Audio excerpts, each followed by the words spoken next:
Hey y'all, I'm Elisa, the Scrappy Wife behind ScrappyWife.com. And for What's New Wednesday, I want to talk about something new I want to try in my craft room. It has to do with this and with these. Let's go.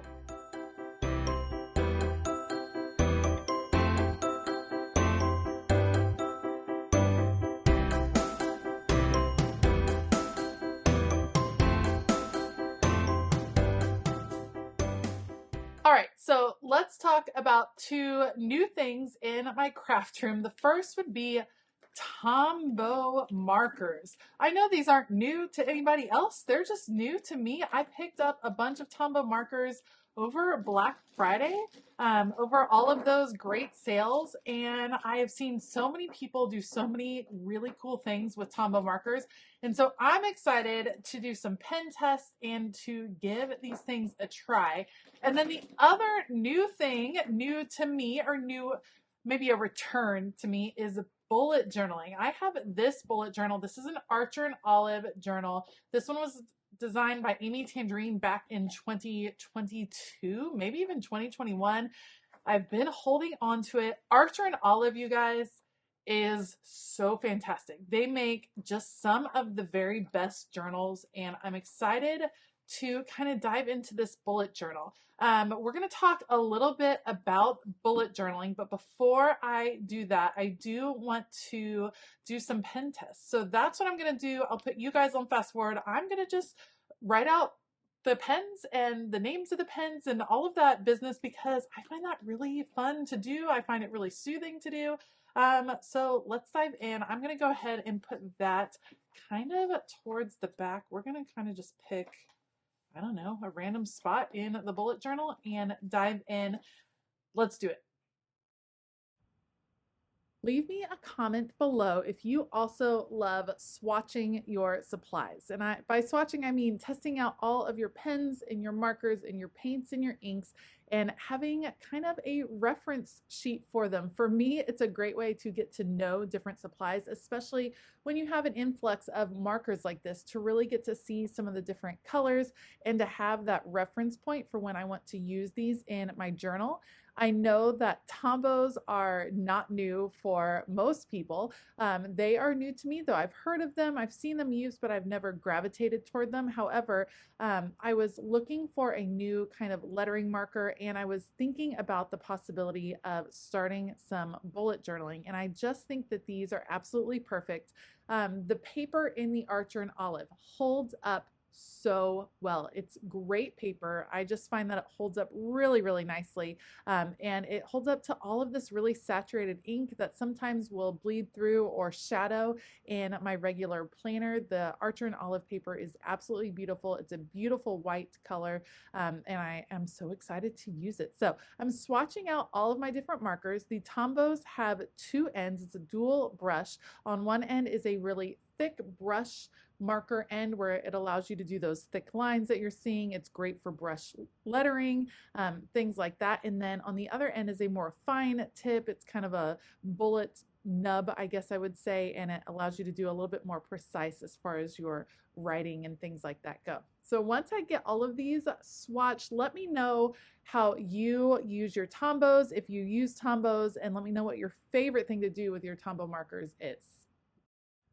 All right, so let's talk about bullet journaling and whether or not I'm doing it correctly. So I have been intimidated by bullet journaling in the past because there is a very specific method to creating a bullet journal. There's a whole system, there's a whole way to do it, and I'm here to tell you that no, I'm not doing it that way. I'm using this more as a creative journal. I'm just using the bullet journal style to kind of house where this creative journal will be. And actually, I'm using it kind of as a positivity journal. I have found myself, because I'm so goal oriented, that I've been really focusing hardcore on some big goals I have. And when you fall short of some of those goals, it can feel very defeating if that's how you have kind of focused. And so I want to use this journal as kind of a way to reflect, to set some intentions, and to really focus on all of the many, many positive things that are happening. And that's at least where this journal is starting out at. I want it to just be kind of open-ended. I have so many planners. I use so many planners for lots of different purposes, including a regular creative journal.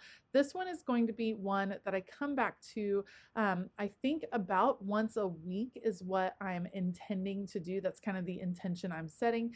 And it's where I'm going to record just some different things that are happening, some different wins, and some different intentions that I want to set for each month. So I figured it's February. We're going to go ahead and start with a February title page.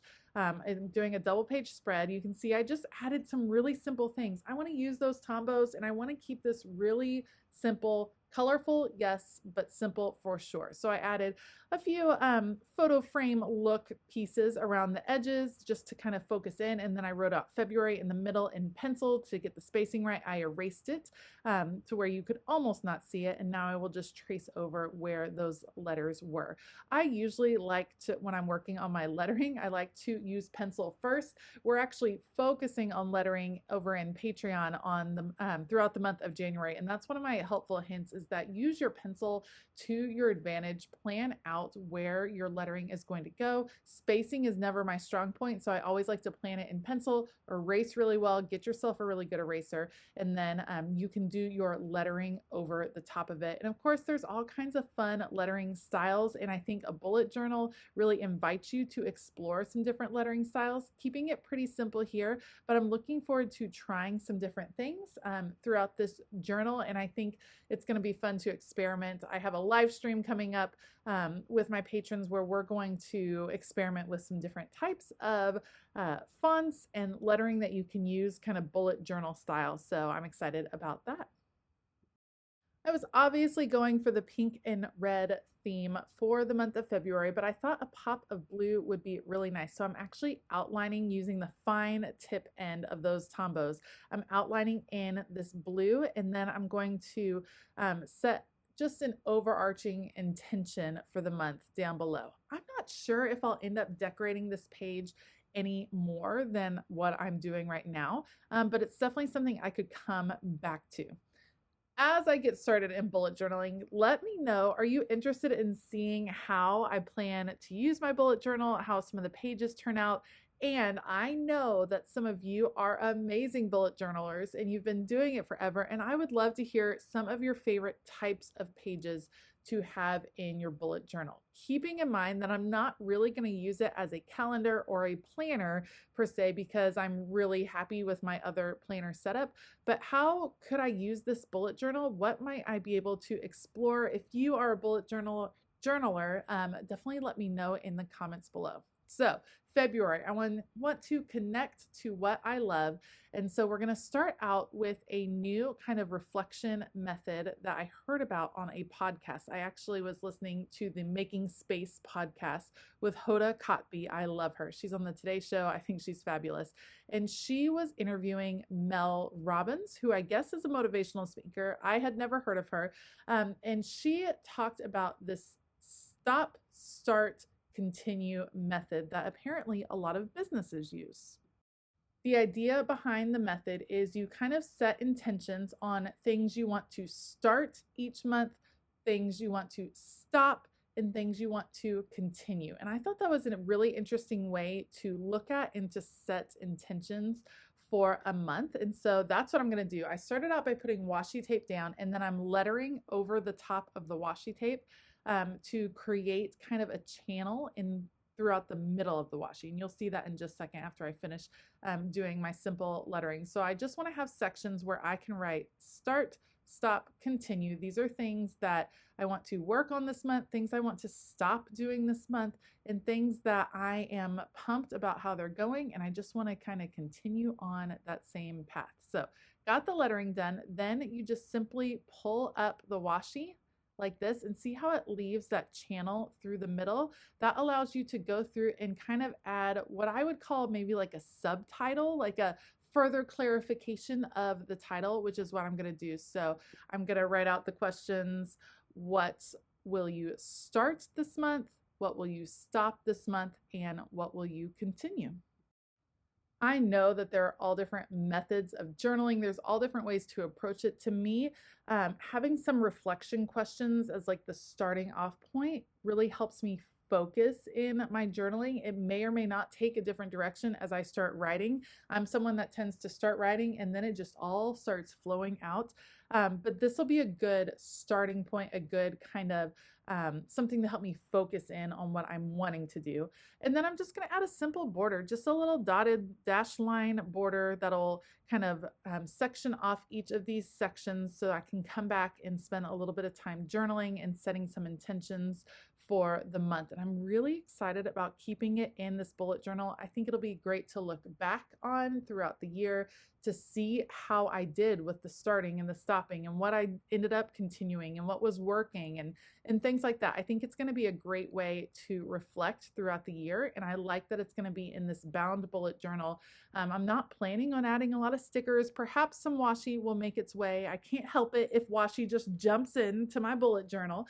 It could happen. So I have that start, stop, continue. And then I want to have a place where I write wins and then lessons. So these will be kind of monthly wins, things that happen during the month that I consider to be a win, and then lessons that I am learning throughout the month. I can keep them on the opposite page.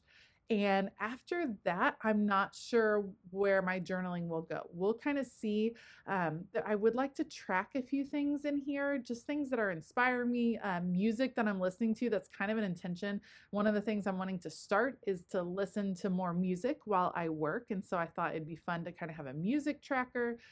There's some other things I could track in here. Let me know if you have ideas down below. You guys are always so creative and so inspiring, so I definitely want to hear what you have to share. I'm going to go ahead and remove the washi tape and then fill in those little blank spots with my subtitles and add my dashed lines. And then that'll be it for my start of this setup. So what's new this Wednesday? Bullet journaling and Tombow pins, new in the craft room. I will link down below to Archer and Olive. I actually have a coupon code with them, so check that down below, and to some Tombow markers. Let me know what you think. I can't wait to hear from all of you bullet journalers out there. Let me know down in the comments below and give me some ideas to get going. I want to give a huge shout out to all of my Patreon members. Thank you all so much for your support. There's so much going on over on Patreon, a ton of exclusive content. If you want to check it out and join us in that creative community, then check the link out to that in the description box below. All right, I hope that you have a fabulous day. And as always, keep it creative.